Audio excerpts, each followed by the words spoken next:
When discussing the scientific discoveries in the first half of the 1900s concerning DNA, one may encounter the controversial story of who exactly is responsible for the discovery of the double helix. Rosalind Elsie Franklin was born in London, England, in 1920 to an Anglo-Jewish family. Her love of learning would begin very early, when she would attend St. Paul's School for Girls, an all-girls school that prepared its graduates for careers, not just for marriage. All her life, Rosalind knew exactly where she was going, her mother is quoted.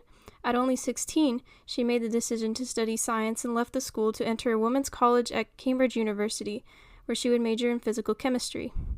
Despite the start of World War II, she was able to receive her bachelor's in 1941, including a scholarship and a grant for an extra year of research. Throughout her career, Franklin would put an emphasis on doing research that would better society.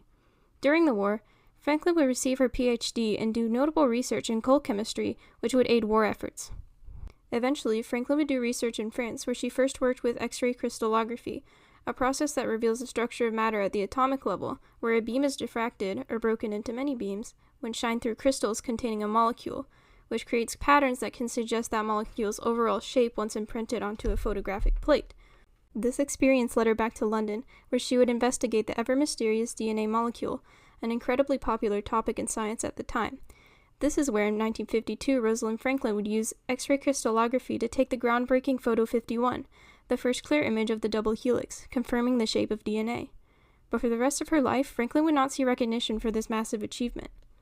At the same time as Franklin's research, English and American biologists Francis Crick and James Watson were developing a theoretical model of this molecule, and upon being shown the image and unpublished research of Franklin's, essentially took Franklin's work for themselves. When publishing the breakthrough in a paper in a scientific journal called Nature in 1953, Franklin was not credited, nor was ever asked permission by Watson and Crick to use her photo in research. Additionally, Watson and Crick would later justify that Franklin did not yet realize the correct structure, but it was recently discovered that she was actually the first to have known, based on an instance of her describing the structure as a big helix with several chains and notes from a seminar she gave in 1951, 2 years before Watson and Crick published their paper. Rosalind Franklin would go on to continue her research on DNA, publishing 17 papers until her tragic death at age 37 when she succumbed to ovarian cancer.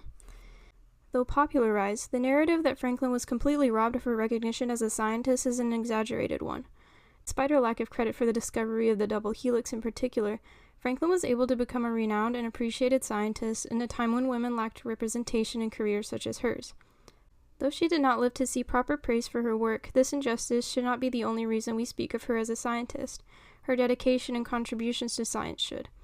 Franklin, who was inspired to use science in order to better society, was successful in this through her research of coal chemistry, which aided in war efforts, her research on pathogenic viruses, and her discovery that would provide science with a crucial piece of understanding concerning the foundation of life.